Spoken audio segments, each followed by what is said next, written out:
and welcome back to How to Be Real, a place where we can be real in a world obsessed with fake. Okay, I am your co-host, Tasha B. I'm an actor, filmmaker, creator, and rising thespian. Yes, you are. That you are.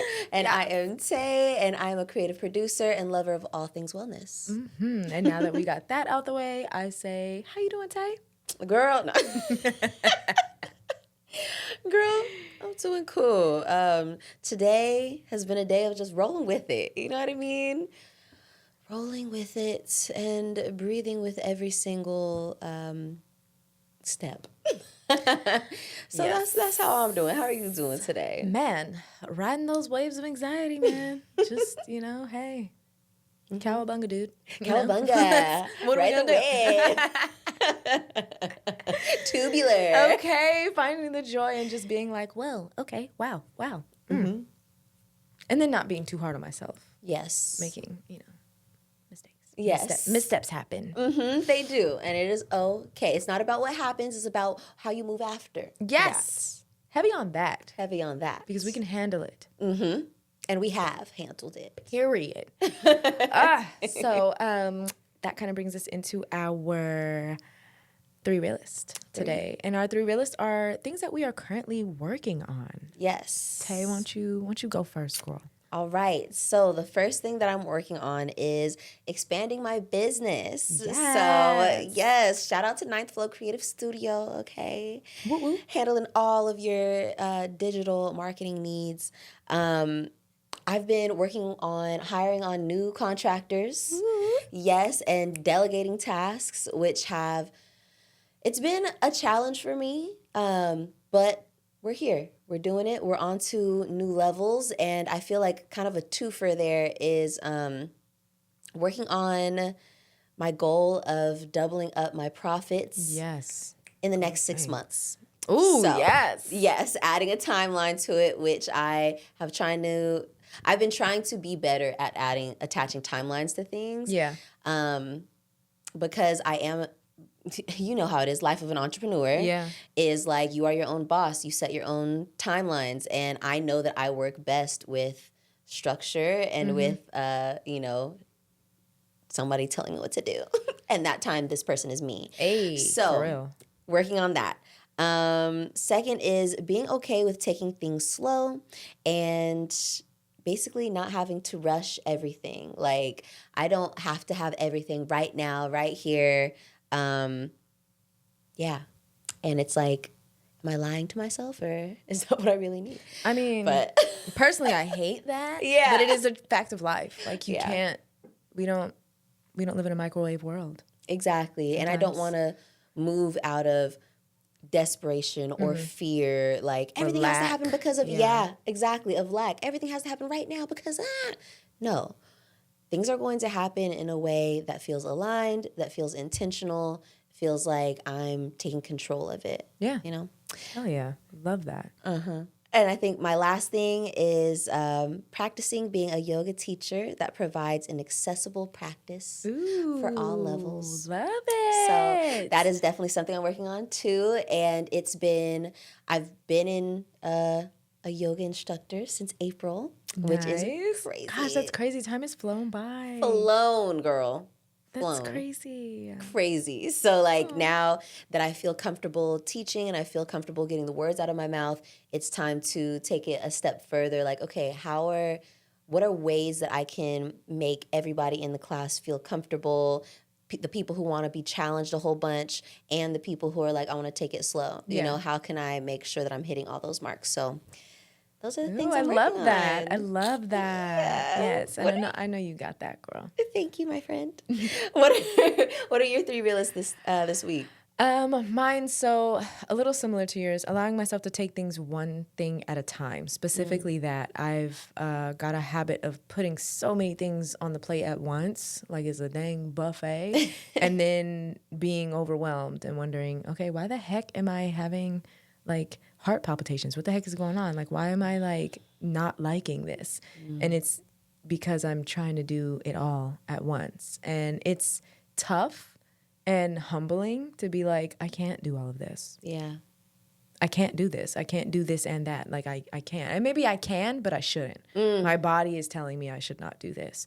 And literally just in the last week, I've had to really say that and really just tell myself that. Like you said, you got to sometimes be your own boss. And in these moments when you are just like, okay, I don't really have an employer, I am all. I am she. I am she. She is me. She is so me. I really do have to say, girl, no. Yeah. It may be a good move over here, but in this body that we're living in, it's not a good move. It's a bad move. Good. Yeah. It's not the right move, you know? Yes. So, or at least not right now. Right. You know, so prioritizing my well-being and just like not making my life more hectic than it needs to be. Heavy on that, my friends. Oh Ooh, my God. wait. And then my next one is I have begun rehearsals for a play that I'm doing called Crumbs from the Table of Joy by Lynn Nottage. Opening night will be October 11th. Ooh. And we're doing 4 weekends of performances after that. Well, including that. So there will be 3 more weekends after that. That is so big. It is. It's big. It's a big part of my life, obviously, and just really a big take on. Like one of the bigger things that I've done of late, recently in my acting career, and I'm really excited. You know, you were there for my 10-minute play, 24-hour plays, and that was awesome. You know, that being thrown in so there. Dope, it was so fun. It was scary as hell to do, and as is this. You know, doing stuff that scares me is always very expanding. Like it's very like, okay, I'm gonna rise to this occasion. You know, you're doing it. Make the commit and go all the way. And so that's what I'm doing here. And I'm just really excited so far. The plays with Celebration Arts Theater. And so far, everyone has been very welcoming, very open. And yeah, we've had 1 week of rehearsals down, and this is our 2nd week. Holy moly. Getting it lit. Yes, that is so fucking cool, man. Like I can't wait to be in the front row, like cheering for an encore. Ooh. You know what I mean? Like get my videos in. Yeah, I mean, I don't think you'll be able to record. What? I know, womp. You gotta turn your phones off in the theater. Out of respect. I know. Wow. But I'm gonna sneak one. just one. But just yeah, one it clip. is. Yeah, the theater is very intimate too, which for me is very like both. It's like, okay, it's a smaller theater, but also like, girl, they up on you. You're in there. You're immersed. Which as a theater enjoyer and watcher myself, I love that. Yeah. I love being kind of immersed in the play. But then as you know, as now the actor in the play, you're like, oh my God, these people they can see you. They're in my business. They can see you. They know. They can see all your little beats that you're doing. So you need to like bring it with your full body. So it's something that I'm definitely like both excited, but also like, ooh, yeah. oh my God. The excitement of doing something, the excitement and a little bit of nervousness of doing something new. Yeah. But the nervousness means you care about it. Right? And that it's outside of my comfort zone, which like in a lot of, you know, spaces, especially creatively going outside of your comfort zone is always going to expand you. It's always going to help you. You're going to learn something. You're going to learn something about yourself. Yep. You're going to learn some new things that are outside of your, you know, wheelhouse. Or maybe you're going to be like, wow, this is totally in my wheelhouse and I've never done it before. So it's a lot of a lot. And I, you know, I'm glad that I'm taking the time here to acknowledge that. That it is, it's a new thing. Yes. And I'm like, yeah, like you said, I'm nervous, I'm excited, I'm anxious, I'm all the things about it. But I think it's going to be awesome. And then the last thing is I'm doing the Artist Way. This will be my 2nd run through. This time I'm going to go all the way to week 12. Last time I stopped around week 10 just because I went on vacation and just totally forgot. I brought the book, but I just like was like, oh, I'm not going to Vacation throws everything off. Right, dude. I'm going to get breakfast. I'm not doing that. So, yeah. But yeah, I really love the programs. The readings are really good. The tasks. I've been seeing a lot of plays because you do an artist date. You take yourself on a little date and so cute. Just kind of, you know, fly by the seat of your pants. You do something that's like joy, that brings you joy. You know, do something. I've so far done like just like doodling in the park. I've gone to 2 plays. I went sticker shopping for one of them just because I was like, oh my God, like little Tasha loves stickers, like stickers everywhere. And so I was like, I'm going to go see like what stickers Michaels have and just like really take my time and, you know, just get some cute stickers. And so now whenever I finish my Artist Way like task and stuff, I put a little happy face sticker on it like they used to do when you were in elementary school. Yes, like beep. No, you know what? When I met you up in the park the other week and you were just finishing up your artist date with yourself and you had all those stickers, that totally made me feel like I want some freaking stickers. So we were at the mall, Rod and I were at the mall, and I saw some nail stickers. Ooh, cute. Like, yeah, and I was like, bro, I have to get these. That's hecka cute. Super cute. So I put them on. Girl, tell me what, I took a shower and them things flew Melted the hell right off. yeah. Except for one that was on my thumb for like 3 weeks. I was like, bro, let go. So, but I skipped a step. I was supposed to put clear polish over it. Yeah, that's what I was going to say. Usually that's what I would do, put clear polish over the nail stickers so that they stay a little bit better. But yeah. But yeah, anyways, I love that. I love that. Do you feel like doing it the second time, doing the same task the second time around, like have you noticed any differences in how you've approached it?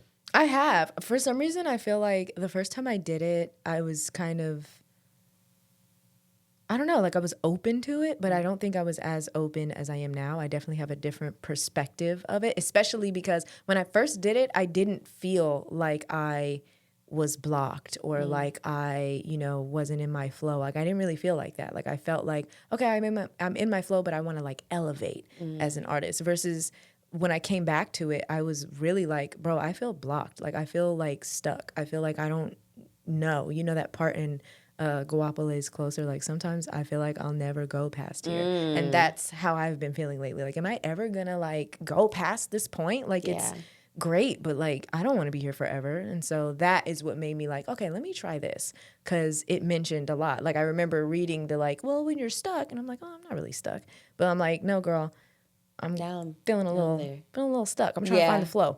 So I definitely have that different perspective, and I am doing some of the same tasks, but like one that I distinctly remember doing was there's 2 different tasks. One is like write a letter to yourself as 8-year-old you to you now, and then another one is like write a letter as 80-year-old self to you now. And it's just as impactful, but in a different way. For me right now, I'm loving the perspective of how cool 8-year-old me thinks that my life is, even though like, you know, 30-year-old me is like, girl, there's a lot of work to do. But 8-year-old me is like, girl, but you've done so much. You're so cool. I can't believe you did that. And you've met this person. You've worked on this and you've done it. So it's like, oh, okay, I need that perspective. And then the perspective from the 80-year-old is like, girl, you have so much time. Look at you. You're so cute with your little stress and your anxiety, trying to feeling like you ain't doing something, but you're doing a lot. Yep. Oh, look that's at so you. Cute. You have time, girl. You're going to be all right.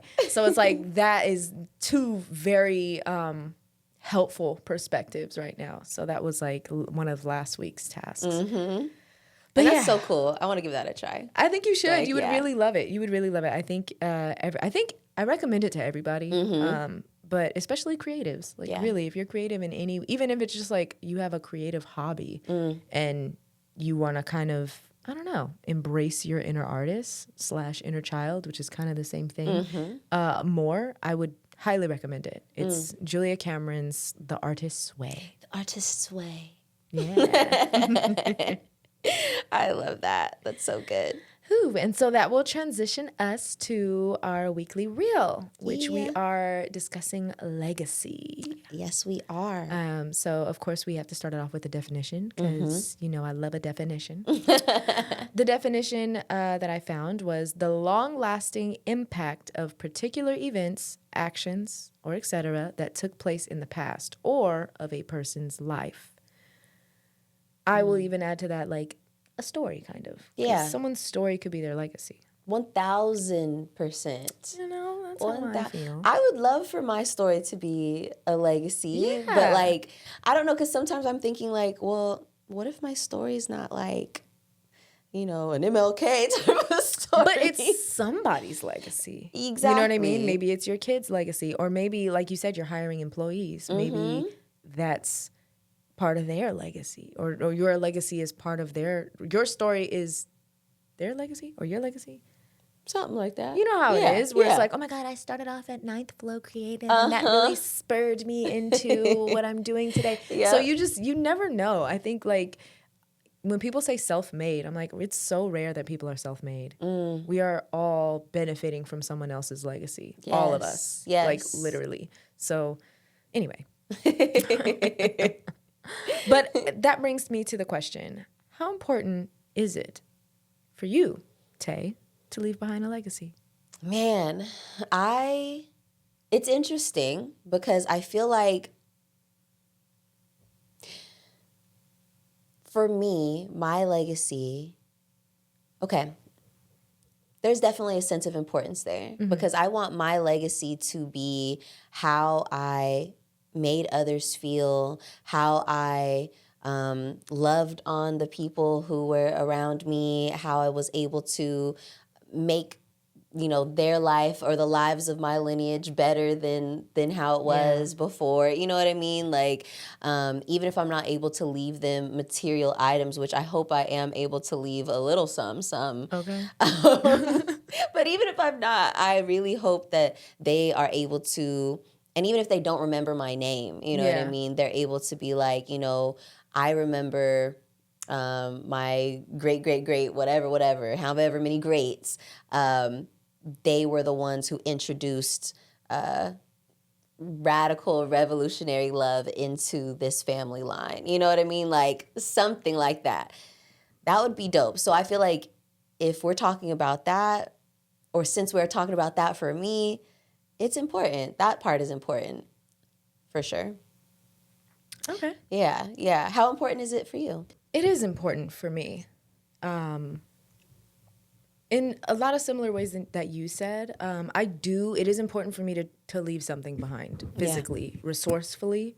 Would absolutely love for it to be, a house that's big enough, if I have 2 kids, then enough space for them to both live comfortably at the same time. That way that,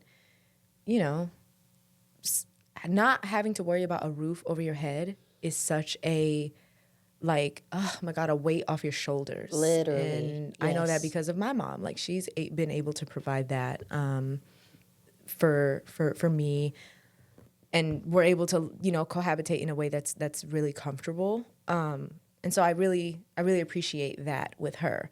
And I want to be able to do something similar to that. Hopefully, not even hopefully, my life insurance will definitely be something that I can leave behind. I heard that. Hey, here we go. If I can't do it in my life, I could do it in my death. Yep. And just be like, here you go. So, that in that way, it's important. But also, like you said, it is something to where we're doing a lot of work in therapy, to, heal generational trauma. Generational trauma is a thing. Oh, big time. It's a thing, and you don't realize it until you actually start to work through some of it. It's crazy that they say trauma can live in our DNA. Yeah. Which literally is be passed down. From generation to generation. Yes. So it really is, I think it works the opposite way, where healing, if trauma can work like that, then healing can also work like that. A word. Where we can heal these things and pass down healing. My therapist told me before, she was like, when you're doing this work of like healing your traumas and getting out of these more negative self-talks and just these things that you're healing, it goes, 7 generations back and 7 generations forward, the work that you do. And so it's something to where, yes, it's self-work. Yes, it's very personal, but it's also so much bigger than that. Even if I don't have any kids, then just for the people behind me, or even, and she even said 7 like generations next to you, like all around you, just 7. So it could be just like your nieces, your nephews, your cousins, like it has ripple effects, so, just a really cool thing to think about when on this personal journey, because sometimes it's healing, sometimes it's figuring stuff out, sometimes it's learning stuff, sometimes it's unlearning stuff. So it is something that's important to me in both regards. Yeah, for sure. So my next question is, what do you imagine your legacy to look like, or how do you want it to feel? And I'll go first. I really want, like I mentioned before, property. You know, I would love to have some not holistic, but some organic farming practices. Would love to be able to pass that down of just like, hey, here's how you can live off the land. I don't want to be a huge farm. I'm just thinking like maybe a few chickens, some vegetables, some fruit trees, and just like, hey, here's how to make fire. You know, I want my kids, the people around me, the people that are, you know, hanging out with me, learning from me, to be able to know how to like make fire, to know how to be connected with this earth that we have here. I mean, as long as we have her, to be able to be at one and not feel like you have to conquer nature or that nature's trying to kill you. It's like, no, you can actually exist here, coexist. You know, this earth has so much to offer us. So would love that. Obviously would want the home. I also, when I think about my career, a legacy that I would love to pass down is like so many that I look up to. There are so many women that are actors that have, you know, either just had such an amazing career and were such shining beacons for actors like me to follow and say, wow, I want to do that. I want to do what she's doing. And, you know, that would be awesome. But also being able to, you know, hear the stories, like we're talking about stories, of somebody that came from, you know, similar background. Like we said, you know, a woman of color, a Black woman, a mixed race woman, an Afro-Latina woman, a woman from Sacramento, California, you know, doing things that people from Sacramento don't do, quote unquote. Yeah. So, you know, I would absolutely love to be somebody that can be an inspiration to other people. And maybe it's not just like a whole bunch of grandiose, big old things. Maybe it's not that, or maybe it is. Hey. But it is something to where once we see something done, then it kind of grounds it in our world and makes it like, okay, it can be done. I can do this. Yeah. And kind of really can, I don't know, make that inspiration real. Of like, okay, I'm actually going to do it because I've seen it done. I was watching this show called Outlast, and they, it's like these 4 groups, and they're supposed to outlast each other in the Alaskan wild. And one of the groups hadn't made fire on like day 6. They hadn't had fire. So they're sleeping in this like lean-to tarp situation with no fire. In Alaska. Crazy. At night. I think it was like summer in Alaska, but still, it's getting cold, you know? And they're by a lake, so, you know, it's always chillier when you're next to water. Yeah. And food. They're cooking up my food. God. And they were eating clams. Ew. Oh my God, girl. Ew. It was crazy. So, anyway, they walk to the nearest group and they see their fire. And they're like, because all they had was like, you know, a magnesium kind of flint situation that was sparking. And then you have to like get some tinder, some kindling, and like spark that up and like make a big fire. And they were just struggling. They went to another team and they had a big old roaring fire that everyone was all huddled around and warm. And they were like, whoa. And of course, they were like lying to the other people, like, yeah, we're doing great. And then they went back to their camp and was like, okay, people can make fire out here. Yeah. It can be done. Let's do it. And then they were actually able to do it. It took them some time, but they were able to do it. Yes. And so it was one of those things where once you see it, you see that it can be done in the environment that you're in by people that are in a very similar situation to you. Then you're like, okay, then it's possible. Yeah. If they can do it, we can do it. Yep. And so it really helped to see that. So I would absolutely love to have that sort of impact, to have my legacy be something like that, you know? I love that. That is so good. That is so good. And I mean, also, it would be nice to have the resources to support artists and filmmakers and actors, to be able to, even if it's just, hey, here's some money, go make your film. That would be awesome. Like grants? Yeah. Grants, so cool. Some type of foundation, or like a grant or a foundation that can welcome people in and help them, you know, produce their film, find funding for their film, whatever it is. Just in some way, I absolutely want to be able to give back in that way, because it's It's an endeavor being a creative, being an artist. That it is. I feel like you, like that last point about being able to, your legacy being stories of how you were able to make it happen. Yeah. Like I +1 to that for sure. Cause I've had definitely some stories in my own family where I'm like, wow, like, yes, I don't remember your name, but I do remember that story though, so I would love that. I mentioned earlier about like being like revolutionary loving, to myself. And I feel like I would love for that to be a part of what I leave is like lessons or learnings of how to do that. So like, yes, my immediate family, I teach them that, but they're able to now have that learning to give to the 7 generations after that. Exactly. You know what I mean? It if just not ripples more. on. Yep, rippling on. I would also love to be able to leave my family the ability to learn how to be like at peace or at ease. You know what I mean? Like, I feel like I am a big self-help girly. I don't think I've like read any non-self-help books up until like, I don't know, between the years of like 2015 to 2020, I think we're all self-help books. Like all my 20s, I don't think I read anything outside of that category.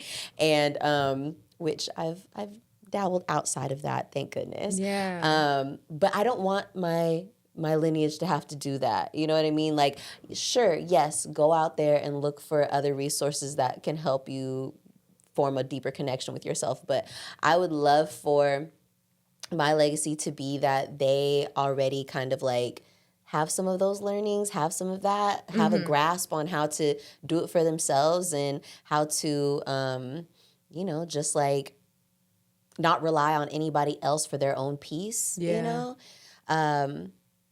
I mean, especially as Black women, as Black people, our lineage has not had a lot of that folded in. No, it has not. It's been survival mode. Super survival mode. And I would love to be able to pass down to my family, to my people, a way to not have to only be in survival mode. Absolutely. Which also, like you mentioned, comes with setting them up with certain physical or tangible aspects of living, like whether that be a home or a trust fund or, you know what I mean, something of monetary value, especially because, like, I don't know about, like, in some generations, but I know right now it's tough to survive. You know what I mean? Like, I feel like everybody I talk to, even if they are working a corporate job, has some kind of side hustle, some kind of something. Like, even if I can help to where my family doesn't have to have the side hustle, they just got a regular job. It's just like, you just have your job. Yes, just focus on that. Like,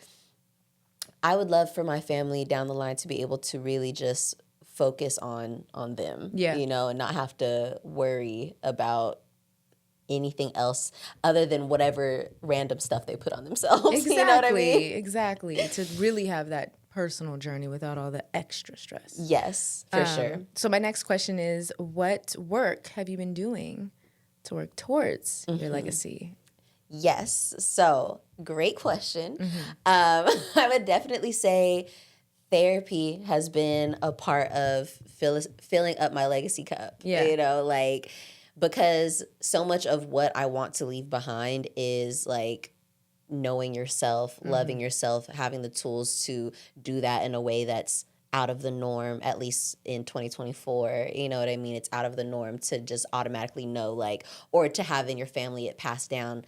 So we're going to learn how to love ourselves fully and, you know what I mean? And value ourselves. Yes. Yeah. Put yourself first, especially as a woman. Like, you know what I mean? Yep. So therapy is helping me learn how to do that for me right now. And in order for me to pass down any of that, I have to know how to do it for me. So that is definitely one major thing that I'm doing right now to fill up that cup. I would also say betting on me. You know what I mean? Girl. Betting on me. Taking that big old leap into entrepreneurship, like, it is not easy. It teaches you a lot about yourself. It teaches you a lot about what you how far you can like push yourself, you know. And it also helps you learn like in the ways that you need to be softer to you. So I think that taking on that journey is also pouring into me, you know, is Yeah. also giving me the tools to leave this legacy, and hopefully, not even hopefully, it'll happen. This career, this business that I'm building will be able to feed these generations to come, you know? Absolutely, girl. So one can plan and hope and dream, and let's see what this action talking about. Exactly. We got to just see how it all pans out. Yes. What are you doing to fill your legacy cup? So for me, as far as career-wise, I do throw mixers for the creatives in Yes. Sacramento. I would even say that this podcast, it's such a great way to be able to, in real time, show just like the journey, Yes. right? Period. And Yes. actively, one, hold myself accountable, and I'm sure we both maybe are doing that with the podcast, and just be able to share what is it really like, what is it really like to be in this position, because like you said, entrepreneurship and doing things on your own, it's not easy.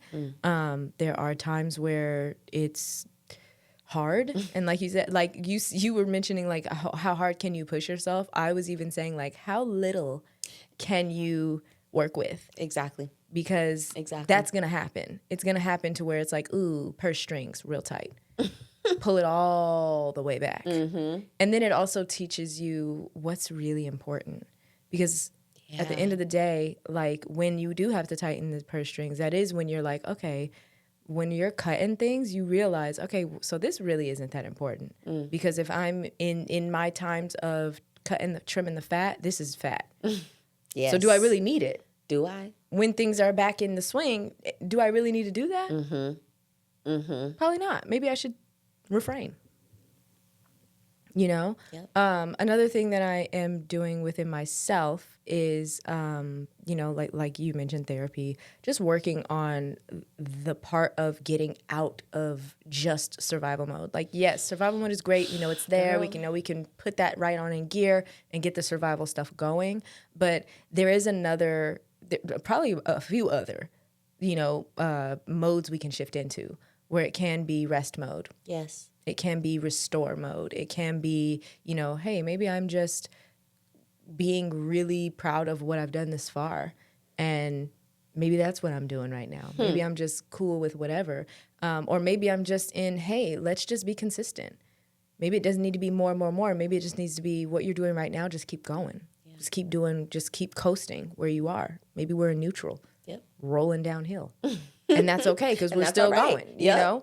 Path of least resistance. Exactly. So I would absolutely love to be able to pass that way of thinking down.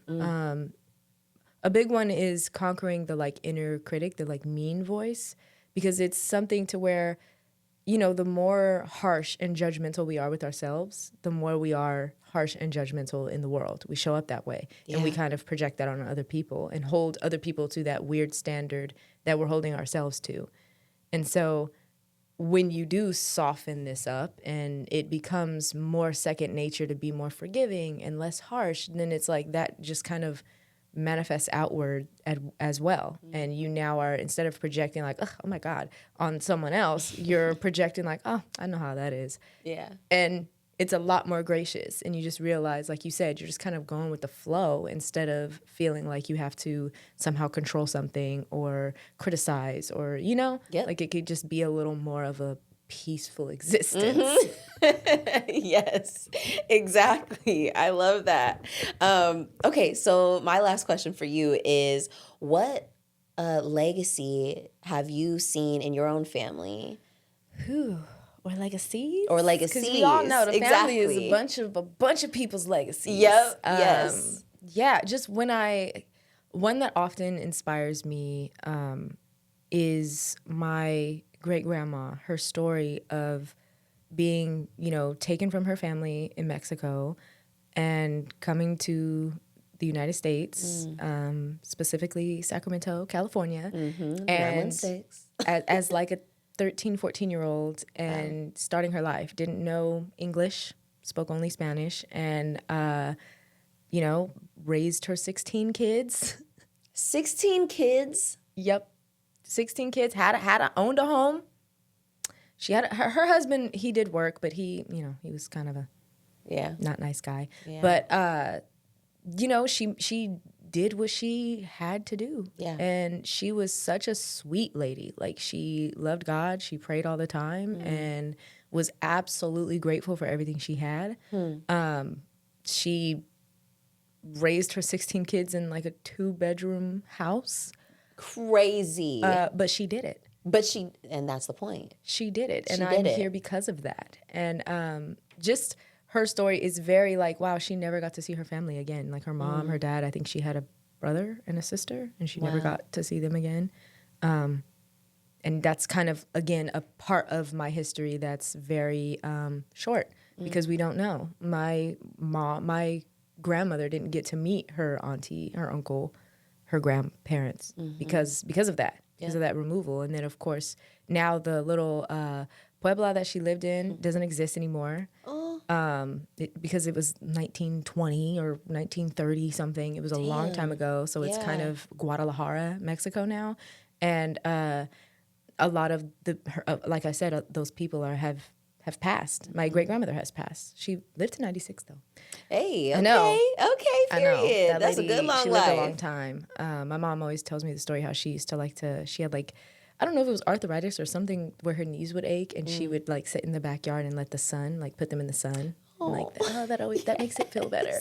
Yes, just a very simple lady. She hand washed her clothes, hung them on the line. She was just a real simple woman, and it's a good legacy for me. It's inspiring for sure. And then to just see how my grandma kind of built on that, like bought her house, raised her kids. She didn't have 16, she had 6, but still a good amount of kids. Yeah, I mean, and it got better. Like from that generation, it progressed. And then with my mom, I think she had even less kids. She had 2, but like, you know what I mean? My great-grandmother, like, as we know, becoming a wife and a mom so young, her education, she didn't have that much of an education. Yeah. And then my grandma, she got a little more education, but she didn't end up finishing high school. And then my mom, she is a college graduate. She has her master's degree. So it's just like, you just see the progression of just like each generation got so much better. And it makes me so proud when I think of that. And then even on my dad's side, like, my dad always tells me about how Black people in Sacramento back in the day, in like the 30s, the 40s, there was a very big KKK presence in Sacramento, and it was a very harsh environment for Black people here. And for a Mexican immigrant who doesn't speak English, terrible for them as well. Definitely. That's actually contributed to why my grandma did not teach her kids Spanish because it was so hard. It was like, no, my kids are going to be American. Yeah. They're not going to be subjected to this. So it makes sense, but I hate the fact that it's like there was so much hatred out there that y'all was like we lost our culture. Yes, you forced me to strip me of my culture. Yes, absolutely. And for me, because I don't want my kids to get hated on. Exactly. Crazy. And for me, that's such a struggle because, like, technically, like, I am Afro-Latina, but I am not very welcomed, for one, in the space, or don't feel welcomed. But back in the day when I was younger, in school, I was not welcomed. Like, they were just like, girl, what? You don't speak Spanish? You're Black? No, you're out. And so it's like, Afro-Latina wasn't even a thing back then. Yeah, definitely. And now it is. And so it's like, okay, cool, but also... Dipping my toe. Yeah, but so it's like, I feel safe to say it now, but it's also something to where it's like, yeah, but also it's not, it doesn't feel 100% like my culture. Like, it's definitely... where my people come from, but it is something to where it's like, yeah, but I'm not gonna step into that and get the open myself up to the possible like judgment and criticism of just whatever, because there's a lot of answers I just don't have because of the family history. But then on my dad's side, my dad's Black, so I'm Black, but like I said, the heavy KKK presence, my dad talks to me about how, the Black people that stayed in Sacramento were like, nothing to mess with. They were like, I'm not leaving. I don't care what you say, and you're not gonna come up here and shoot me because I have a gun too. So this is where I live. We over here. Yep. And we're here to stay. And we're here to stay, and we're having kids. A lot of them. Mm-hmm. So what's up? And that's like, I love that so much, that those are the legacies that you've shared, because like those are just like, that's how I would want my legacy to be, you know? Exactly, like that resilient, gritty, like, nah, we came up here and we took space. Yes, and just this, you have a right to powerful stories, like just like, it wasn't necessarily like, oh yeah, they left me millions of dollars, you know what I mean? Which I'm sure would be a nice add-on. Right, that would be great. But at the same time, it's like, especially knowing you have so much of those characteristics, you know, within who you are, within your being. And that was just like from all of the things that your people went through, you know what I mean? That your bloodline went through. I mean, yeah, because they truly made you. They did that. They did. And then even on that side, it's like, it's crazy because the trend of less kids is definitely on both sides. It's like the people starting out, and then I'm thinking about it. I'm like, okay, if I was a Black person in Sacramento, the KKK's here, we need numbers. Yeah. We need numbers. We need the numbers. For safety. Yeah. Humans feel safer in numbers. So it makes sense. Like, I'm going to have these kids. They're going to help me around, you know, the house. They're going to, you know, help me with their siblings. And we're going to take up as much space as we possibly can. And you know that wasn't easy. Oh, I know you know that it wasn't something that they just truly weren't scared to do. You know what I mean? Or concerned for their children's well-being. Like, absolutely. You know they did that shit like, okay, it was survival mode. And then you think about it, because it's like they did that for the future. In both cultures, it's like when something that is present in both is like, okay, like the parents are providing. The parents are providing their kids with safety, food, shelter, and, you know, everything that it takes to raise a child. You have that. You have a place to sleep. You have, you know, clothes on your back, shoes on your feet. And that is a feat. You know what I mean? Yes. Back in these days. We're surviving. And thinking about that environment, you're just like, wow, that is a feat. That is. And that's it's like a feat. And there's not a lot of, you know, the relationships may not be the best. I was just gonna say, we may not be not super a lot of connected. You know, not a lot of softness around. Parts, you know, I'm making you tough. Yes, I'm making you tough because you gotta be tough. You have to be. Because if you're not tough, it's literally life or death. Yeah, sink or swim, baby. If you're too soft, you ain't gonna make it. So I get it. I absolutely get it. It makes sense, and I think it helps to like, okay, look, because of them, I can sit here today on a podcast and talk about how I'm in therapy. Literally. Because of these people's like gritty. Thank you, ancestors. Like tenacity that I ain't gonna quit. Yep. I ain't going nowhere. You're not gonna make us run. You have a gun, I have a gun. Let's go. What are we doing? Yes, that is such a great point. Now we are able to talk about how our legacies will be about healing, will be about love, will be about, you know what I mean? But it will also be about, hey, you're a survivor. That too. Because we come from survivors. Very much that. So yeah, what about you? What about your legacies in your family? Yes. So I know that my great grandma, she survived the Holocaust on my mom's side. Yeah. Wow. And talk about grit, you know, speaking of. And her and her husband were separated when they went to their camp that they went to. I don't remember which one it was, but they were separated, and they told each other, like, if we survive this, let's meet up here. And I know she got out first, and she went and set up shop, you know, in the space that they said they were going to move to. And a couple months later, he finds her. Wow. Yes, in the city they said they were going to meet up in. Love. And yeah, and they have a couple kids, and he passed shortly after I think their last child was born. Wow. From just like, you know, consequences of being tested on and stuff. Freaking tortured. Yeah. So and same thing like you said, like they were not the nicest people to their children, you I know what I mean- mean? But like, and that definitely did cause a lot of a ripple effect of hurt and trauma Yeah. all the way down to my own grandma, down to my own mom, you know? Yeah. But at the same time, they're survivors and You're they, here because of them. right, You know? they literally come from a group of people who were about to be, or were trying to be annihilated, you know what I mean? Yeah, Like, literally wiped out. wiped out. And so survivors. And so there's that. And again, stories where I'm like, I know that their last name is Miller. I don't know the names of them, but it's Right. like, I do know that they were out there making a way out of fucking no way. Like, talk about no way. Right. Like, oh my God. Because they didn't end up coming to America. They ended up staying in, I think they went to a part of Russia they said they were Okay. going to meet up in. And anyways, so, or Austria, excuse me. Okay.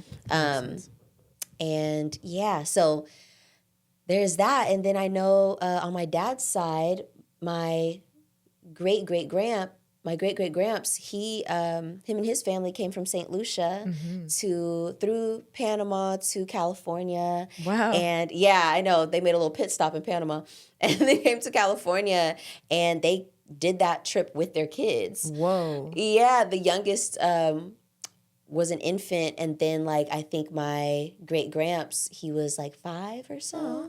Yeah, and they didn't speak English that well. They spoke French, and they changed the pronunciation of our last name like when they came here to, you know, kind of try to fit in. Yeah.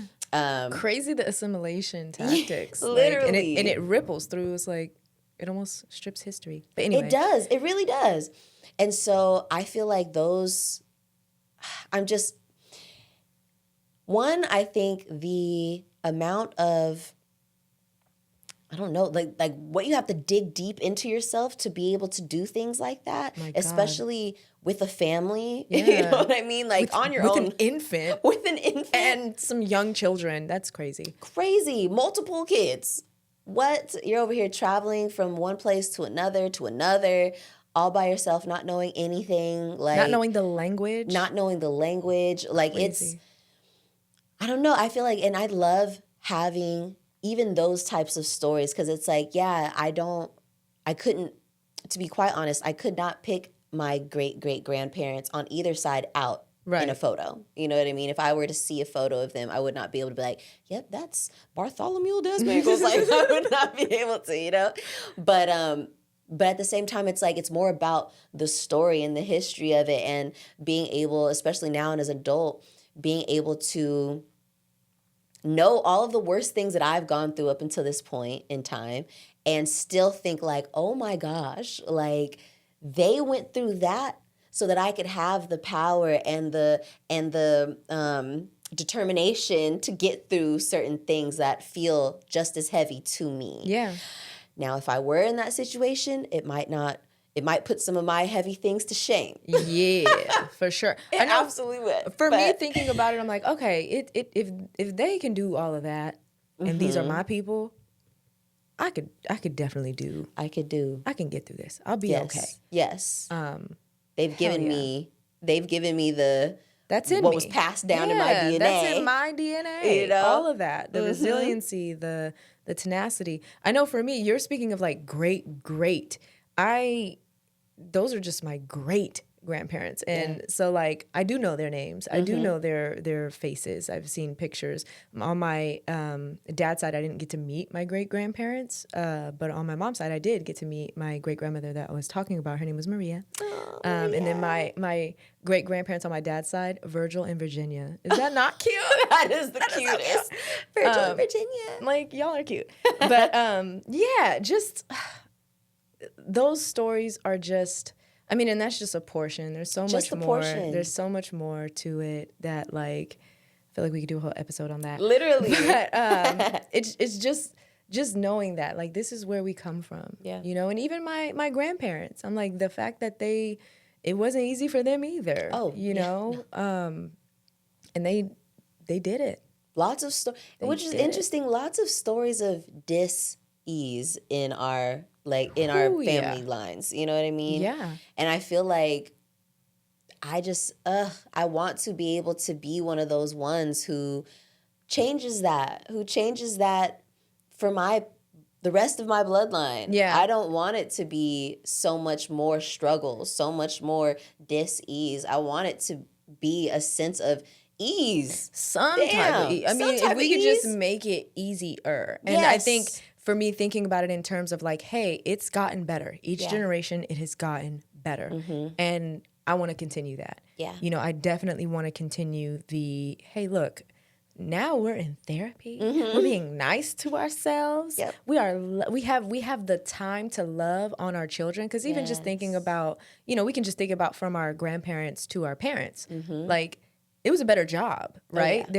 I have more relationship with my mom and my dad than my mom and dad have with their mom and dad, for sure. Same. I can say that. It's more, we can talk. It may not be perfect, but we can freaking talk. I can let you know, hey, this is how I feel.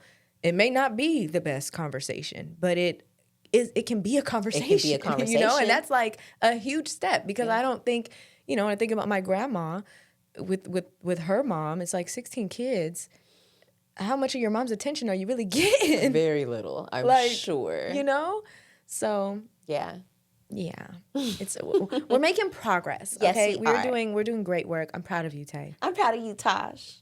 R.I.P. and shout out to our ancestors too. Yes, okay. all of them, even the ones we cannot name. Yes. We are here today because of you. Thank you. That actually transitions us to our shout out today. Shout outs. Tay. Yes. So today we are shouting out Powered by Women.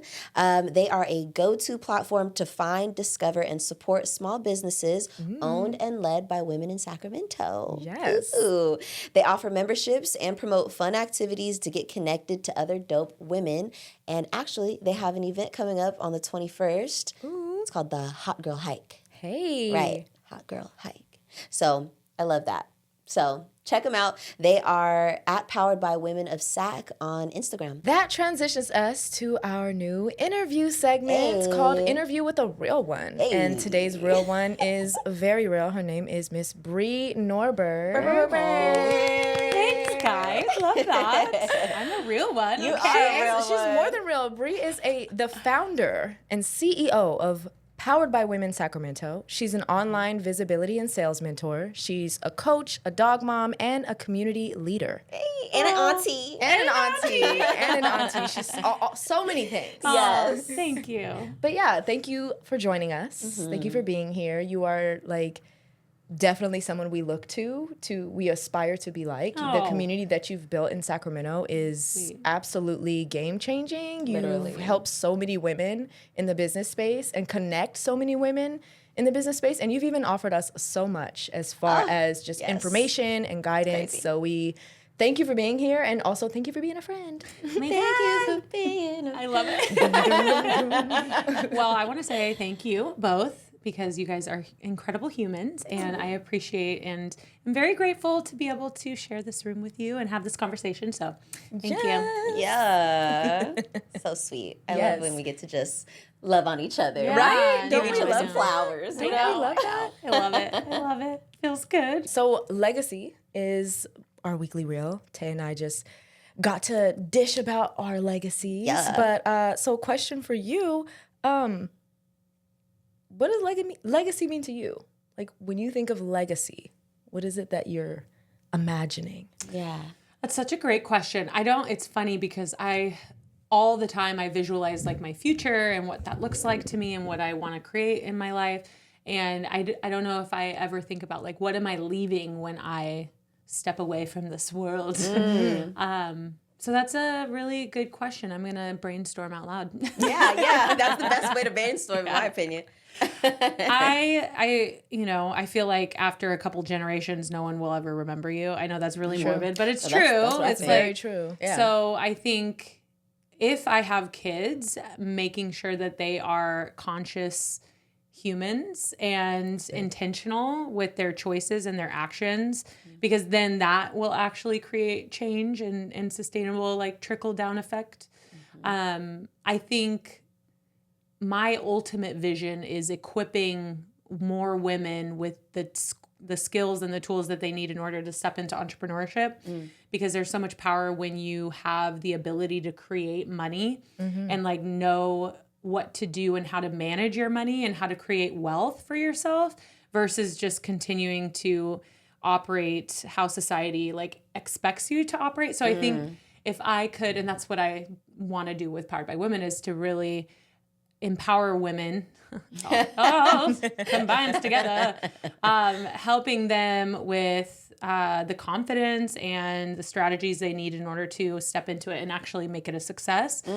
So if I can, long term after I'm gone, if I can just continue to like not see that, but like have an impact in that way and have more women, maybe like, I don't know, a foundation of some sort that is all about, you know, financially pouring into women in business specifically, helping them launch businesses and get the capital that they need in order to see the growth and like the vision that they want to create. I think that would be really cool. So just brainstorming with you guys. Thanks for asking me. Off the top of the head, that is an excellent answer.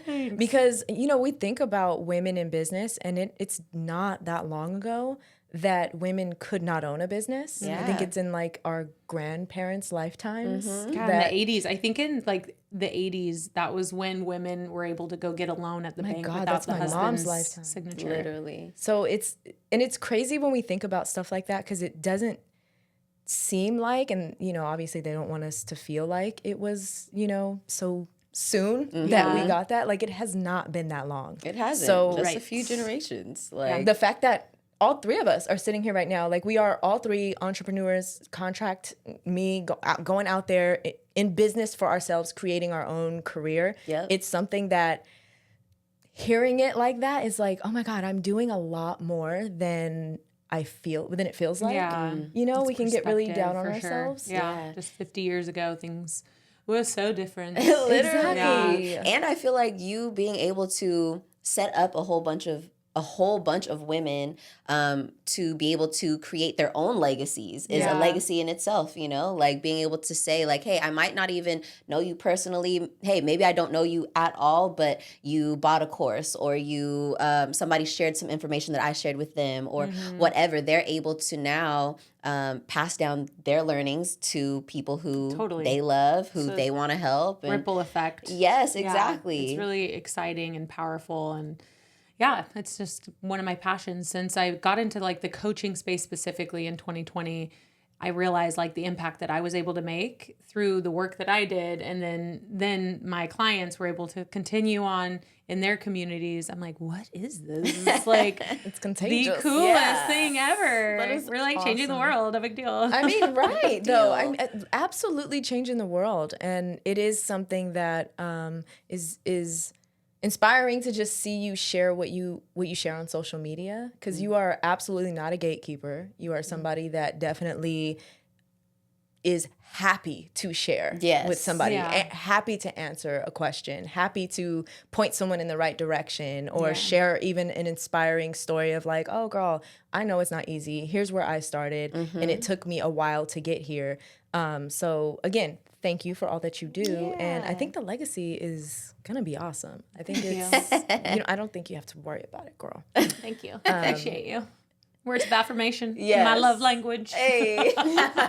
Speaking of though, like, how did you get started? Like, what inspired you to start Powered by Women? Like, so in 2000, I think it was 2017, 2018, I was a personal trainer. So I'd already built like a personal training community with women in Sacramento. So everywhere I go, I build community, and this wasn't ever anything intentional. I just loved bringing people together. So I did that through fitness specifically, and had many events where we all got together, whether it's hiking or doing like I was known for like glutes, building glutes and butts and stuff. Okay. of course, I got that peach. All right. The girls want to build the peach. Yes. So I had like booty camps and stuff. Yes. Ain't no wrong with a little booty camp. I know. They loved it. It was so fun. But I wanted to, as an entrepreneur, because I've been an entrepreneur since I was like 21. Okay. So it's been 12, 13 years. Wow. And I wanted to get in the room with other entrepreneurs. Like I wanted to network. And I went to a bunch of networking communities or events here in Sacramento. And I was the oddball out because I'm not like a professional, like, Stuffy. I'm not that way. Showing up in a blazer, No. with glasses. Yeah. Right. I can't do that. And so the rooms that I were in, it was a lot of older women, older white women. Obviously, I'm white too, but it was spaces that weren't diverse in age and all different types of demographics. And I was just like, I don't like this. Yeah. I can't be myself. Yeah. I felt judged. I felt like I wasn't good enough. I felt like I needed to be farther along. And I also just could see the difference in treatment too. Ooh. So, and I'm not trying to throw shade on any communities out there. I think they all serve a purpose. Yeah. But I didn't feel like I found mine. So I was like, I'm going to create one. There you go. And so that's where Women of Sac was created, the Instagram. Like, that's how we grew our audience, was through Instagram initially. And I wanted to use it as a platform to promote the badass women here in Sacramento. So that was the first intention. And then I had a vision. I had a vision of just like this whole web of support and resources and events, and I saw expansion in other cities. Like in 2018, I have literally like a spider web on a giant like easel paper. Oh my gosh. Yeah, I have it still because I knew Like I you were was like a private so detective, clear. like trying to map out literally mapping it out. Totally. Private detective of your life. What do I see for this? And Yes. then we started having events. So big, like we called them Women in Power Brunch before, and then they rebranded to just brunch. And we had like 4 in 1 year at one point. It was insane. And we went from having like 40 people to 80 people to 200. And then we had our big one. It was 400 women. Oh my 2019 in January. And that's where we officially launched the membership model. Okay. So that's where we like officially, I had the LLC. Like we were a membership with the website. People sign up to be a member to attend our events and get access to all the different benefits that we offered. So that was 2019. And then since then, we've rebranded. We're now a nonprofit, so that got solidified earlier on this year. We have almost weekly events, and then we have a big annual conference that is now being rebranded to Powered by Women Live, which is really freaking exciting. Okay, live. Yeah, I know, really right? Cool. It Live and in sounds- person. I know, it's exciting. Because brunch, like, is not what it really is. When you think about brunch, you think about having mimosas and having fun, and you also don't associate a higher ticket price point with brunch. Yeah. So that's where we had some resistance because it's a production, it's a conference. Oh, yeah. There's a keynote speaker, panel discussion. So it's a very expensive event. Yeah. And so people were a little resistant to paying it. We charge like $140, $150. And they were like, not about it. Even when we give them unlimited alcohol. Oh like, my what the gosh. heck, You're you like, guys? come on Still- now. Yeah. You won't spend more than that in a one night out if you're Right? really trying to I drink know. like that. True that, Like, true that. just Well, saying. it wasn't that big of a deal, but I wanted the name to reflect the actual offer, the actual experience that we bring together. So we're rebranding that. But anyway, that was a long explanation to your simple question. I wanted to create something that I felt accepted in and that other people also felt included in. So that's where it was created. And we're not your typical networking organization. I always say that, like, we're not going to just exchange business cards and go our separate ways. There's no like ulterior motive. You come with all of you, and I love that. you're able to build genuine relationships with people that go beyond just business. And then from that relationship, you're going to be able to grow your business. That's a byproduct of building trust and building that type of intimacy with other people. Yeah. People want to refer you, and that's like the best way to build your business. So Absolutely. that's what just naturally, organically happens through our community. And now we have a chapter in Southern California. We have a chapter. shoot. We're just launching a chapter in the Bay Area. That is so Yeah, I have cool. someone that I'm getting on a call with for Florida. So What? it's like Oh my my vision gosh. from Expansion. 2018 is actually coming to life, and like Yes. it's really special. So Next thing you know, That this is whole so country's going to be special. powered by women. Okay, as it should can we be. just like Goals. put that on a freaking shirt? Like powered by women. Yes. And you know Make what's some really special? stickers. I'm just going to share this with you because I found it today because I'm creating a presentation. I brought together a lot of badass women that I know in business, and we were interviewed for the Sock magazine. And What? I didn't even know this, but look at the words, the title. By women. So I didn't know we were going to name it Powered by Women until What? like How a year perfect is ago. that? And I just found this and I was Wow. like, oh, this was destiny. How was. perfect Yeah. was that? So special. I just found that today. I was like, oh, Oh I got my chills. goodness. That's so It was already written for Literally. us. What So, a like, nod from the universe. I know. Literally, like, what does it feel like to be in a position of being in such alignment with the legacy that you want to Yeah, leave? I Like, know. because after you telling us all of this, sharing all of the many steps that you've taken, Yeah. it's like you are so in alignment right now in this very know. moment Yeah. with what you just shared with us, your legacy. Like, that sounds pretty fucking incredible. Absolutely. Like, how does that feel? Or do you feel it? Like, I don't know. It's funny because it's like I try to sit in gratitude as often as I can and appreciation, because if you don't, then you miss all of the amazing shit that you do. And I have been having to recognize, like, okay, these things that I have wanted are coming to life. Like, being able to speak on stages and like being able to create these events, like the things that I'm wanting, I'm already like creating in my life. So Very it's slowing true. down and just like recognizing, hey, you're It's doing here. it right now. Yes. So make sure you like slow down and appreciate it. Cause I'm someone who's, and I'm sure many people can resonate with the fact of like the achievement mindset, like always wanting to produce and achieve and go and continue to do more. Yep. Like that's kind of the culture. And also just I'm a generator. I'm an Enneagram 3. Like there's a lot of things. I'm Fellow an Aries, generator, like, fellow Aries. all of these things are like motivating me to continue to do as much as I can. Yeah. Because I have like huge potential and I know that in me. So it's like if I do not do these things, I'm going to be so disappointed in myself.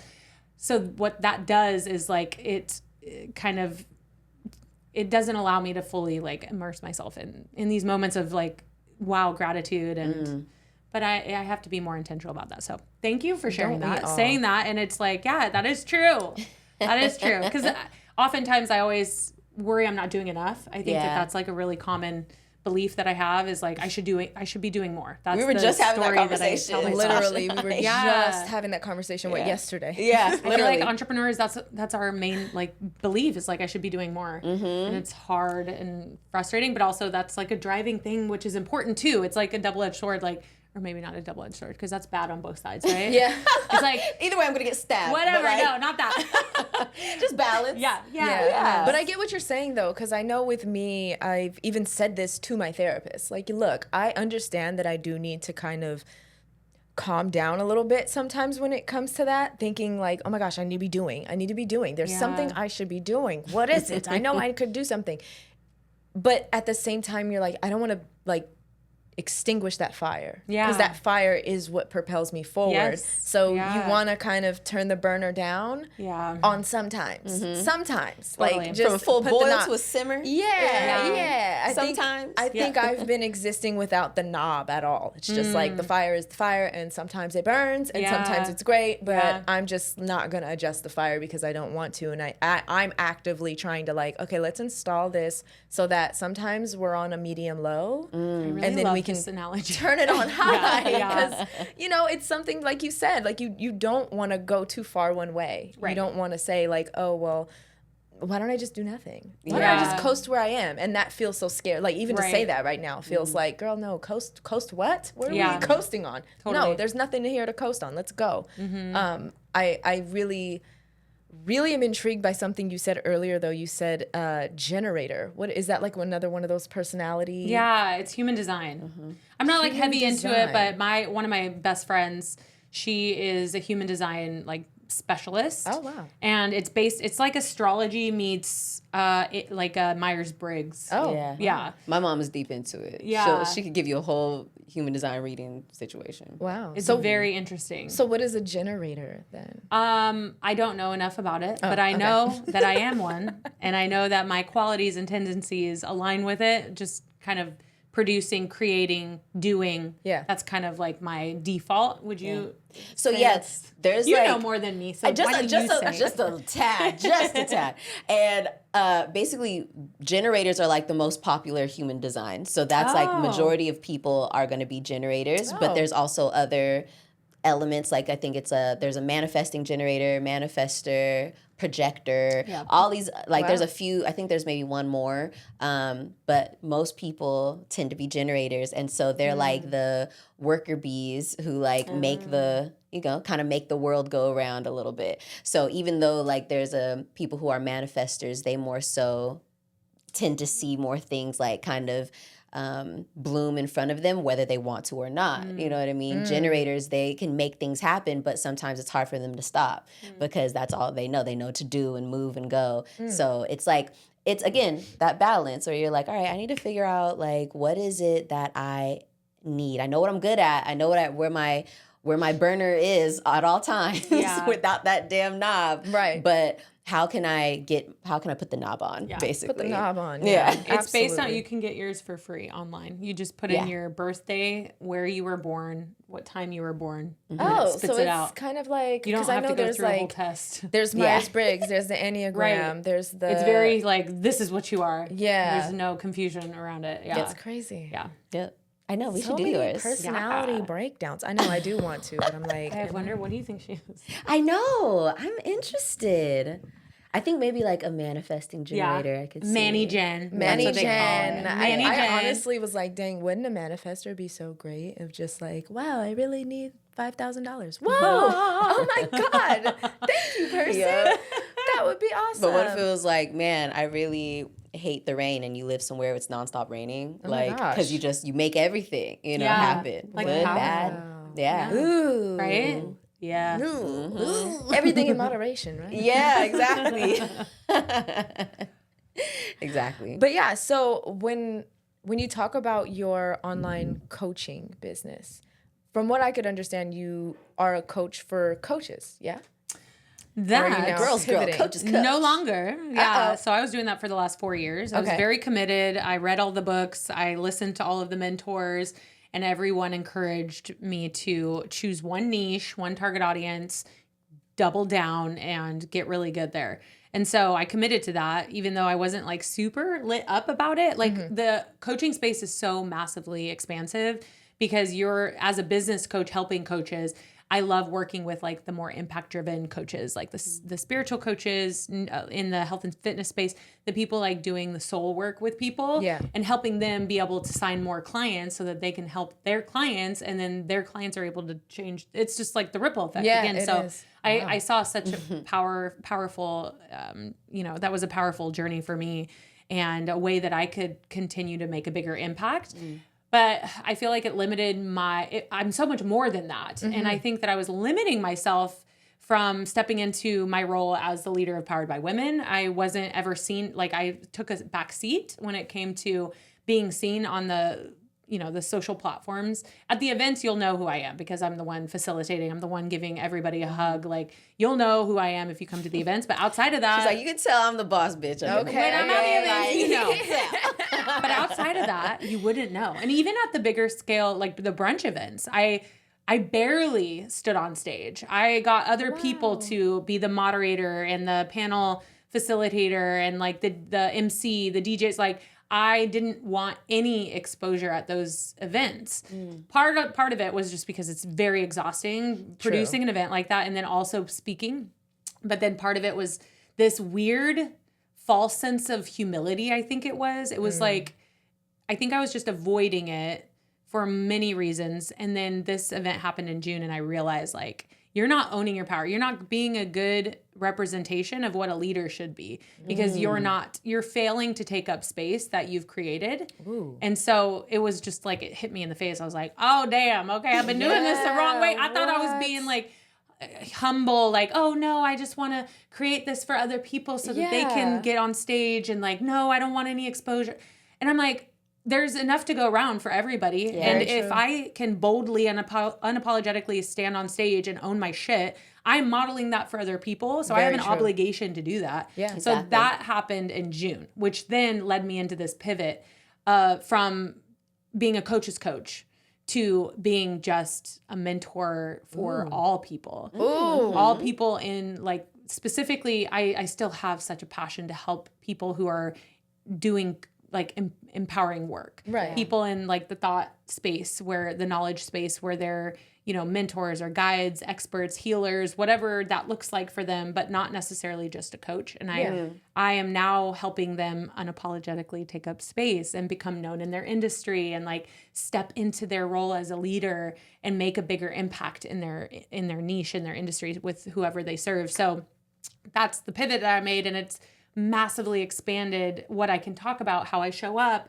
And I'm able to also leverage the community that I built to, you know, organically funnel people into my coaching business too. And as a business, you know, as a business-minded person, that is a really powerful strategy because I've already built this community. I've built trust with these people. And so a natural evolution would be for them to work with me in one of my paid containers.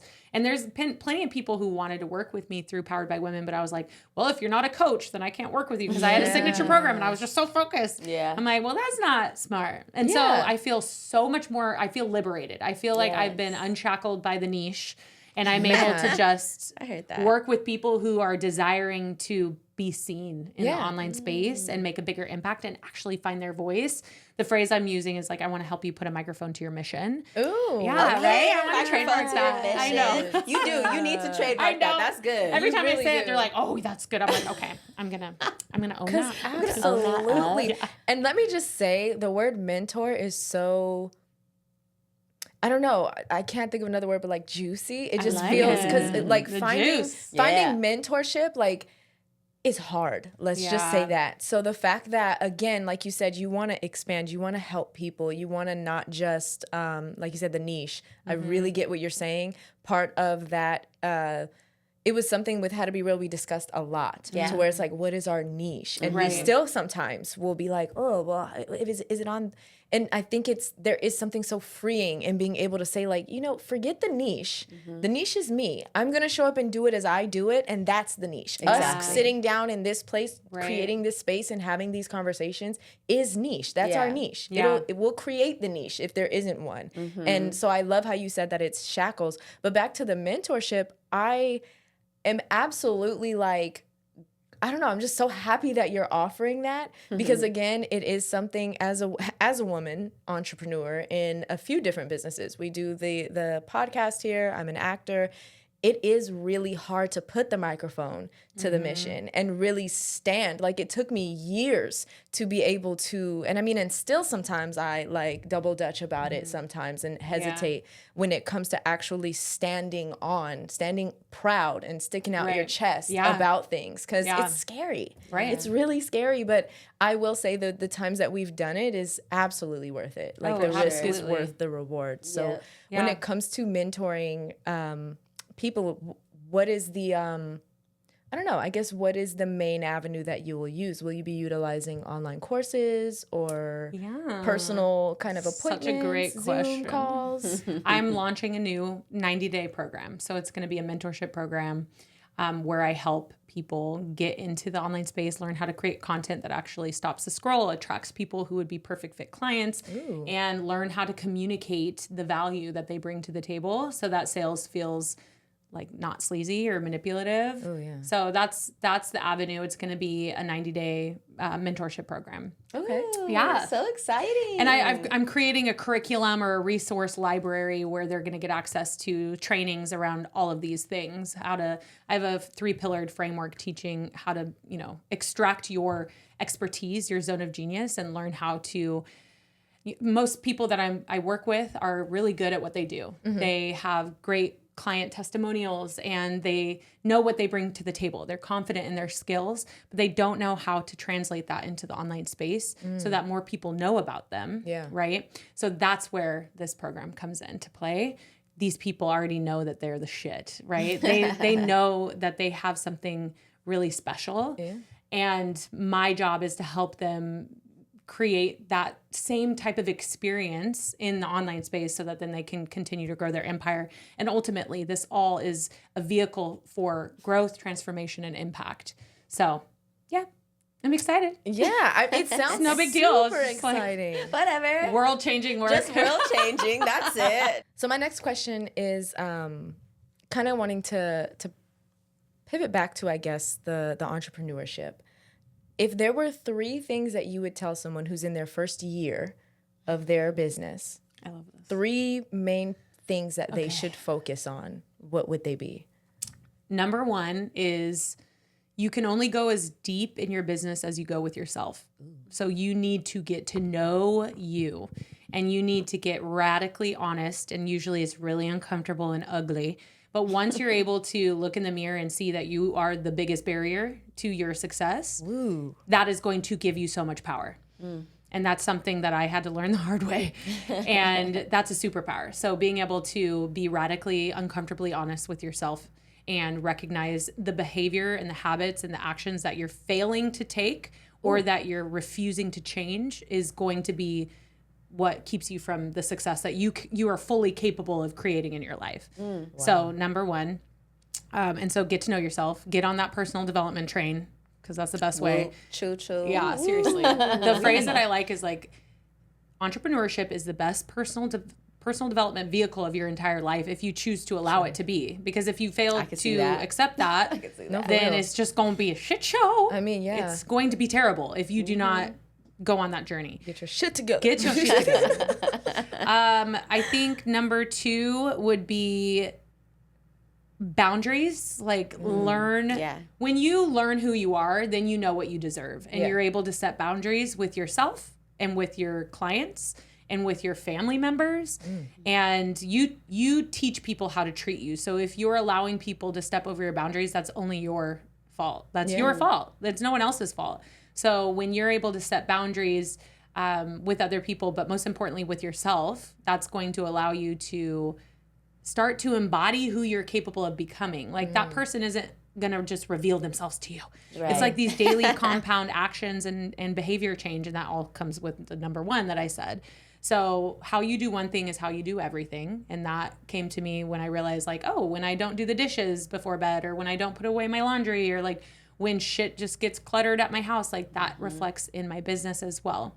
So by setting boundaries and holding myself accountable and like showing up for myself as if I was already this multi-million-dollar CEO, that massively changed the way that I operate in my life, the way that I make decisions, the way that I handle my clients. Like it definitely changes. And that's like embodiment practices. Like who is that boss ass self? That's the word that's an exercise that I do, is who is that person? Like down to the nitty gritty details. Like what's the beliefs that they hold true? Who do they surround themselves with? What are their habits and patterns? Like when do they go to bed? Like how much sleep do they get? Like all of these things that directly impact the way that we operate in our business, like spiritual, mental, physical health, like all of those things are really important. So those I would consider like boundaries. Okay, so that was 1 and 2. And the third, don't ever make a decision when you are in one of the valley moments, because business is not linear. And you have to have a game plan when shit hits the fan, because it's not a matter of if, it's definitely a when. Business is hard, and I'm speaking so that is a fact. Particular to business, but this like everything translates to life as well, and relationships. Like when your business is suffering, when a relationship is suffering, when all of these things, right? You're not in a regulated state, first of all. Like emotionally, you're triggered. A wreck. And when you're triggered, that is not the place to make a decision, a big decision especially. So oftentimes I see business owners who are not doing well wanting to quit when they're not doing well. And I'm like, I want you to imagine that you are freaking at that high level, that everything is going your way. You are signing the clients, you're seeing the success, you're booking the gigs, like all of it is going perfectly and you're making the money. Like, would you still want to show up and continue? If it's a no, then you know it's not aligned. Yeah. Then you can make that more empowered decision. But if you're like, yes, that's what I want, then you have to find that grit, that resiliency, and keep showing up. Yeah. Dust yourself off and try again. Literally. Yeah. Yes. Oh my God. And that's so hard. It's so hard. And a lot of people can't do it. And that's why people quit. Yeah. And I can't tell you how many valley moments I've had in 12 years, but I made a commitment. Like, there is no way I would go work for someone else. I have too much pride, first of all.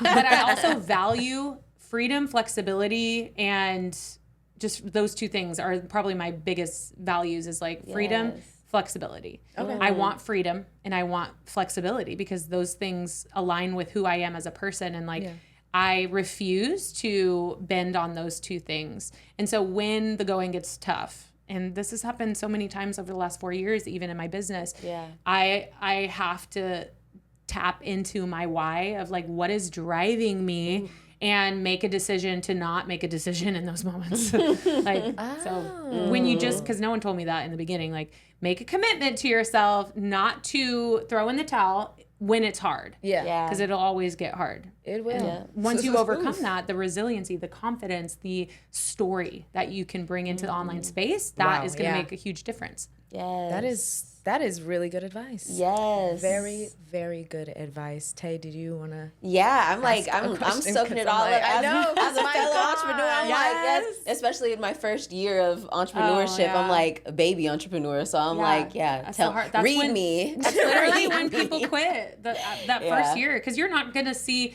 most people don't see an ROI on their effort and energy. Like, per hour, I've never got paid per hour. I'm like, the amount of time that I spend thinking about my business, like I literally have a note in my phone at 4 a.m. because I woke up and I was like, I have an idea. Yeah. Like typing it out in my notes, because it'll like, I have a horrible memory, so it'll just escape me. But yeah, sorry. No. You're good. No, No, I as need an all of this. actor too, it really is like when you say, I don't know how many actors see themselves as entrepreneurs, but it is something to where we are literally constantly looking for the next. Even when I've been at a job, like, okay, let me know when you need me. Okay, oh, I'm submitting myself for that. Oh, that looks cool. Yes. Oh, I have an audition. Okay, and it's like you're responsible always, for you're your shit. always on to the next, and it is something to where, literally, like you just said, like whenever I notice that I let things slip in my own life, I notice that it trickles into my career, and I'm like, okay, well, why am I not booking anything? What is going on? And then I'm like, you know what?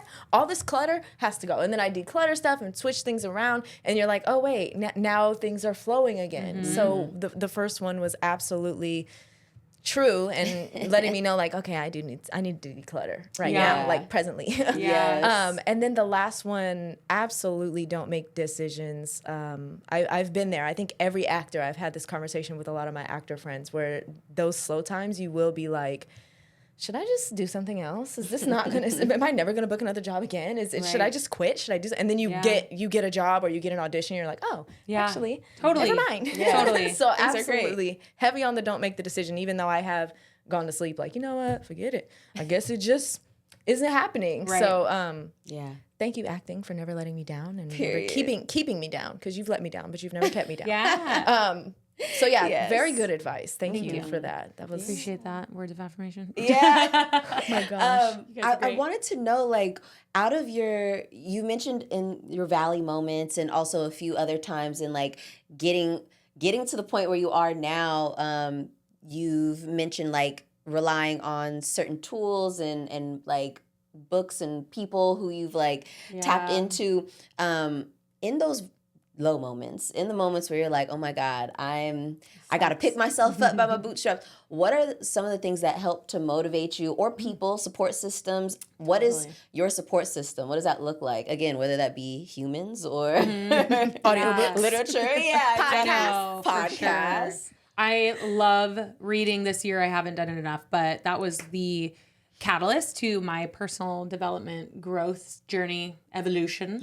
So I find a lot of mentorship through books, through podcasts, through people that I look up to for sure.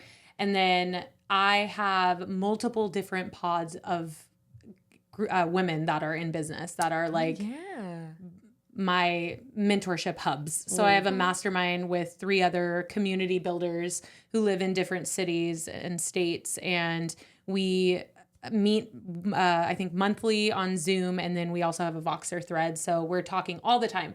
And it is a space where we can be totally raw, transparent, authentic, ugly, however we need to be, without judgment, and having other people who are at a similar level and in very similar same industries. It has transformed my life, and it has been such amazing. I'm just so grateful to have them. And to be able to, because oftentimes as a leader, especially running Powered by Women, it's so much responsibility and it can weigh so heavy, especially over the last 4 years, where, you know, you have a lot of people watching you and seeing what type of decisions that you're going to make, what you're going to say, what you're not going to say.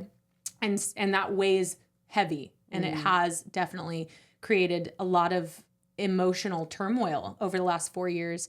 And being able to have a space where it's not like it's venting in a productive way, because I'm not going to just like talk shit or like I'm all about like, okay, intentionality, even if it is like, here, I need to get this off of my chest, I need to talk about this. It's always like, okay, let's create this space where we can validate each other while also being massively productive and like brainstorming a solution. Yeah. So that I'm so grateful for them. And then I have another group of friends. I'm going to go see them after this, actually. Hey. And they're more in the spiritual space, but they're both entrepreneurs. They're very much more in the spiritual realm.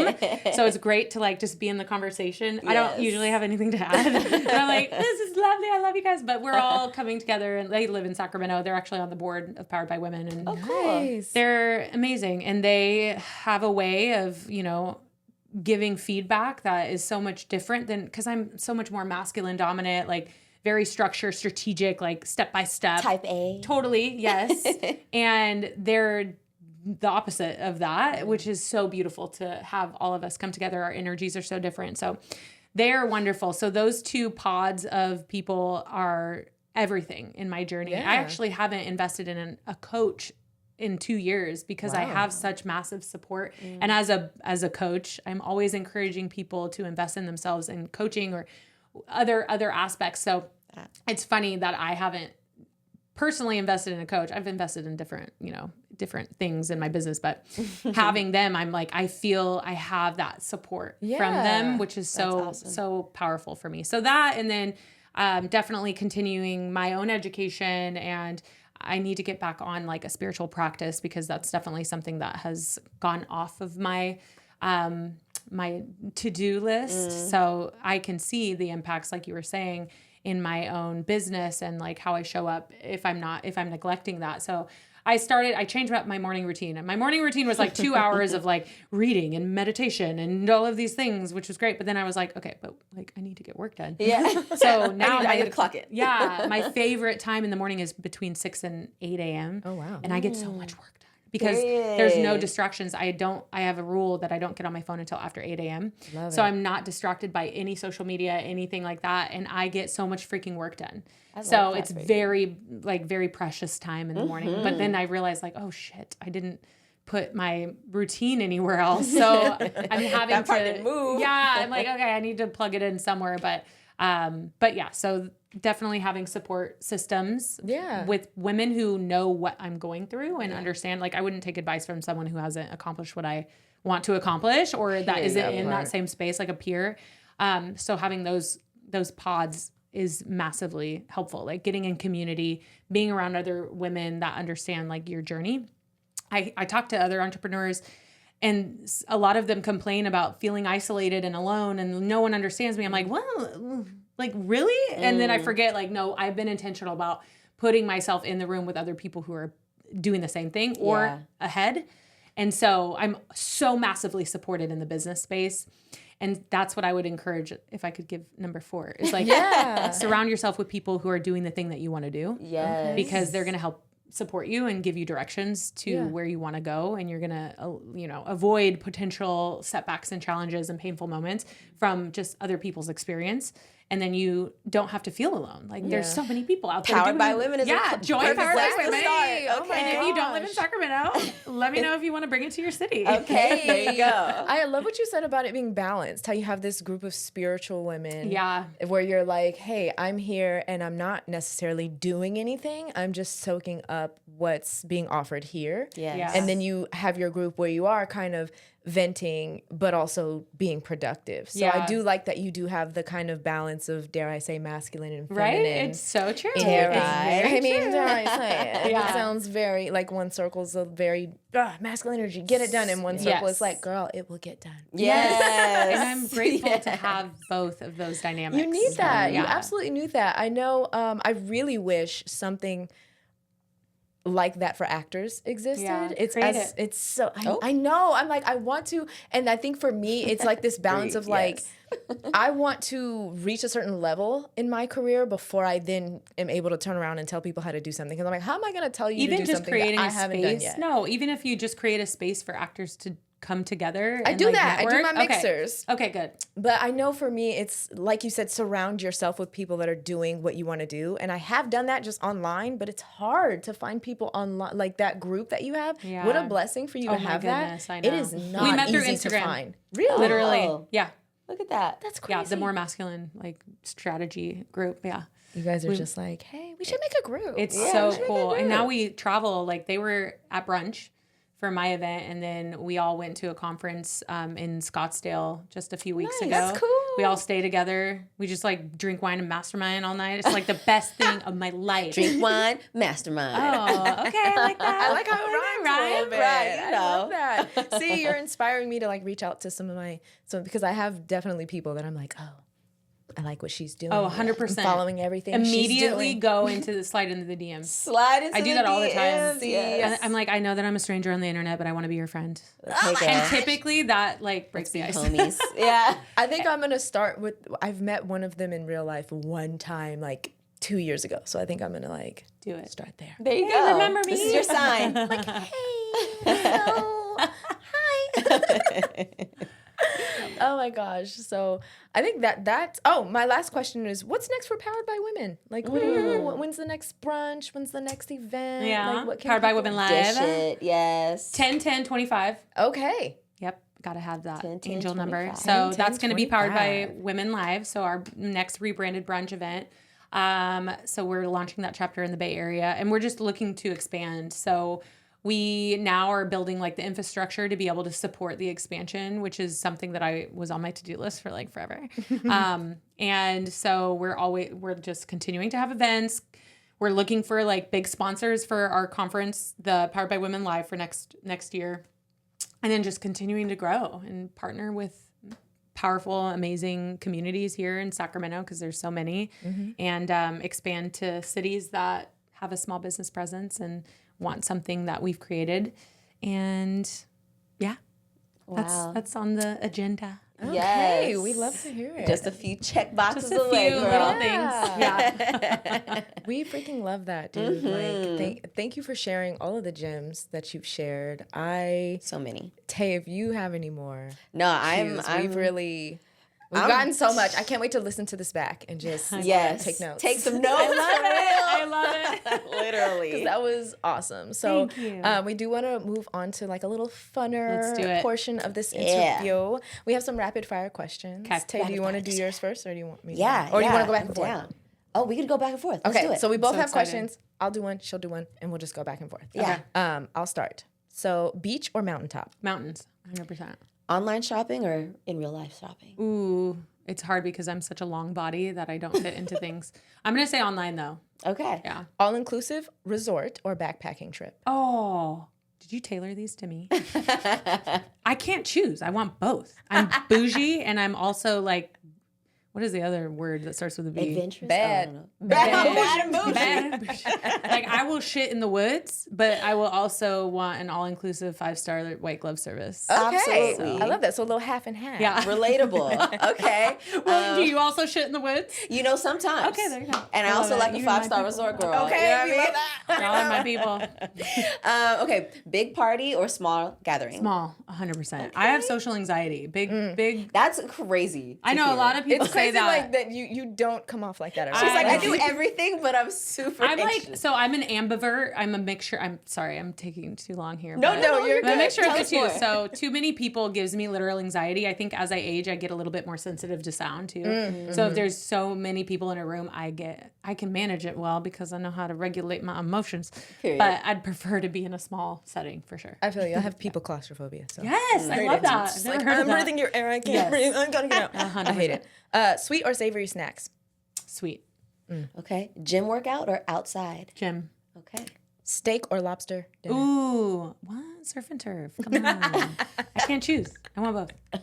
And I can have both. Yes. Yeah. Hey, the surf and turf exists for a Yeah, reason, I know, right? exactly. Road trip or flight? Ooh, if I'm going international, I'm gonna do a flight. Okay. Yeah, of if course. I'm You wanna drive traveling, to China? yeah, if I'm traveling, it's gonna be international, so flight. Okay. Yeah. And my last one is dream man or dream house? Oh, I know. I want both. Like what? I can have both. But if you had to if I had to choose. choose, If it was a dream man, I would choose dream man. I can live in a hut if I find my partner. I love that. Period. Like you said, y'all can shit in the woods. Yeah, Yes. literally, we can live in the freaking forest together, and that'd be fine if I found my dream man. Oh. But I, how my life is stacking up, it's gonna be the house before the man. Hey, look, dream something, right? Yeah. Dream big. Yeah. Dream come true. Yeah. Dream come true. Whatever that's like. And my last one is nails done or toes done. Ooh. I've been doing press-on nails for the last 6 months, and I love it. There you go. But man, toes, if my I know. toes are That's a not whole cute experience. anyway. It's a whole experience. Like they need to be done, or else they're I'm gonna say toes. Toes. Yeah. Yep. I would have said same. I'm Yeah. Same. sorry. Pedicure, and I've done that. I barely get my nails done, but my toes, I need my Yeah. toes hit. I'm gonna do that. I need this. I need them to be soaked. I need them to be. Yeah, I need Loved them. on. I need right now. Don't look at them. Don't. I was wondering if it was gonna get my feet. No, I'm like, no. please no. I need a pedicure. This is a foot cast. Right. Actually, show us your feet. OnlyFans. Here we come. Here we come. And then, lastly, is there anything that you want to plug? Any last final Hey. things Yes, you want to? absolutely. Plug it all. So, if you are a service provider in the knowledge space, an expert, a coach, a healer, a guide, whatever that looks like, and you're damn good at what you do, and you have a lot to bring to the table, you have worked with people in the past, and you've facilitated incredible results, and you're confident in your skill set, but you have no idea how to translate that into the online space, and you need to be the face of your brand, but you don't know how to create content, but you're not afraid and you're willing to do that, then I would love to invite everyone to my 3-day challenge. It's called How to Be Confident AF on social media. Yes. It starts October 8th, 9th, and 10th. I always forget. October 8th, 9th, and 10th at 9 a.m. Pacific Standard Time. And it's everything that you need to start showing up unapologetically in the online space, get over your fear of being seen, and get the accountability that you need to actually do it. So I would love to invite all of the people listening, including both of you lovely ladies, to tap join in. me at my challenge. It's going to be awesome. And you can find it at brinorberg.com/challenge. I made it super I simple. love that. If somebody's not able to join during those times, will it be available There will be, replay or yes, something? there will Oh, be cool, a replay. cool. Yes, Okay. yes. Cool. So it'll be a fun time. Yeah. Ew. Oh, that's Yeah. exciting. I'm excited. I am too. I'm excited. Thank you so much for coming. Bri. Oh my gosh, thank you both. you. You guys are beautiful. I support everything that you do, and you guys are badass. So it was an honor to be here. Thank you. Likewise. In any way that we can show up for you, obviously, we're here for You it. guys. Yes. And so, just one more time, tell the people where they can find you. Yeah. I'm on in Instagram. I'm the always on gram. Instagram. I am Bri Norberg. Bri is just BRI. Okay. Berg like iceberg, but Nor. Norberg. Norberg, yes. Find me on the gram, and say hello. You can totally send me a DM. I'm usually gonna send you a voice note back. There you go. Yeah, she's Yes, good at that. I love my voice notes. I'm very annoying, so prepare to I love know- voice to notes, get to though. know me. Same. Yeah, same. Yeah. Same. Yeah, thank you guys. Thank you. You guys are wonderful. You are awesome. Thanks for being our first guest on this new segment. And Love that it. was an interview with a real one. And Bri's love it. absolutely a real She's one. absolutely real. She's the Certified. realest. Certified. If we Words had of a affirmation. if we had a stamp, we would stamp you. Oh right my now. god, Boom. you guys are Certified so sweet. real. I love that. We should get that. That would be a cool. should. That would be super cute. That would Make be it a cute. thing. Certified. Certified Now you're in real. the club. Such a great conversation. So good. Oh my God, love Bri. She's the best. So that will transition us over to our thank you. And this episode's thank you goes to Celebration Arts Theater. Yeah. Black-owned theater in Sacramento, showcasing artists of color, mainly Black artists, and promoting growth and community in the performing arts space. I'm doing a play there, can personally vouch. I've been to plays there, can personally vouch for the welcoming of all people, but of course, people of color. This is a space that is meant to celebrate people and their heritage and their history and tell these stories. It is an amazing space. Their address is 2727 B Street, and their Instagram is Celebration Arts, all one word. And right now, their 2024-2025 season is all about Black girl magic. Each play is written by a Black woman. And I am in one dope. of them. Yes, she is. Like period. I said, the play that I'm in is Crumbs from the Table of Joy, and it will be opening on October 11th, which is a Friday, and then we'll be going that whole weekend, and then the subsequent weeks we will go Thursday, Friday, Saturday, Sunday. So come check it out. We hope to see you guys there. Hope to see you there, and of course, please support Celebration Arts because they are doing amazing things in the community. Yes. Ooh, I love that. I can't wait to see the show. And with that, we're going to close out. So stay connected with us. You can find us at howto_be_real on Instagram and TikTok. I'm at justsay_tay. And I am at the Tasha B. Yes, and as always, we want to hear from you guys. So if you have any listener letters, if you have any dope feedback for us, if you just want to say hey, then send us an email. heyhowtobereal@gmail.com. Yes. And you can find all this information in the show notes of this episode. We like to keep it nice and easy to find. So it should be cool. As always, please leave us a rating and review. Yes. It helps us so much to reach new audiences, and it also helps us with the show so we know like what you guys are vibing with, what you're not, and just how to make the show better every day. Exactly. We always strive to be better. Yes, exactly. And remember, we are not therapists. We just have them. And this week's Random Reel is on me. And I will say, laugh as much as you can. Ow! It is scientifically proven that laughing can not only lower glucose levels after a meal, but it can also reduce the heart-related complications of type 2 diabetes. Wow. So, laughing is literally healing. It is, and it helps tone your abs. Boom, that too. gotta stay with the fitness. Keep it tight. Okay. Keep it tight, baby. So whatever makes you giggle, laugh, please do that. Do more of it. Yep. And with that, Stay real.